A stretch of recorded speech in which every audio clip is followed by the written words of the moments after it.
मला वाटतं एक महत्वाचं आहे की आता आपण पाहिलेलं आहे की आपल्या राजकारणात सगळ्या बाजू या स्पष्ट झालेल्या आहेत.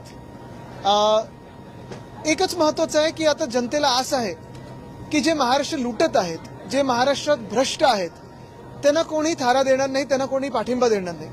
आणि मला वाटतं हे सगळं आपण लोक म्हणून पाहतो, त्याच्यावर मी काही वक्तव्य करणं हे जास्ती गरजेचं नाहीये. पण एकच महत्वाचं आहे की काल आम्ही ज्या हॉस्पिटलला भेट देऊन आलो, डॉक्टर्सना भेटून आलो, नर्सना भेटून आलो. आमची भेट झाल्यानंतर रमेश म्हात्रेंना अटक तर झालेली आहे, पण त्यानंतर मला वाटतं अजूनही त्यांना हॉस्पिटलमध्येच ठेवलेलं आहे. आता ज्या गोष्टींवरून तुम्हाला अटक झाली आहे त्याचाच तुम्ही आश्रय घेता, त्याच्याच तुम्ही मागे लपायचा प्रयत्न करत आहात.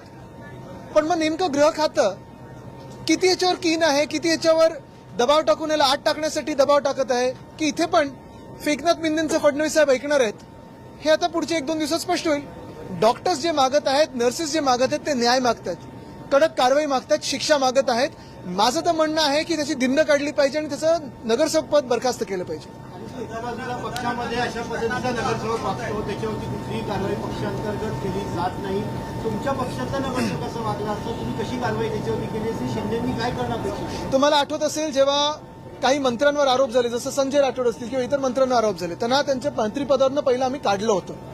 आणि तसंच आमची ही अपेक्षा आहे की मिंदेंकडून ह्या नगरसेवकाला त्याच्या पदावरनं काढलं गेलं पाहिजे. त्याच्यात सीसीटीव्हीमध्ये आता तर नुसतं मारहाणीचा व्हिडिओ नाही, त्याचा जो ऑडिओ आला त्याच्यासोबत एवढा घाणेरडा आहे, एवढे घाणेरडे शब्दांचा वापर केलेला आहे, त्यांना बरखास्त करून त्याची धिंड काढली पाहिजे.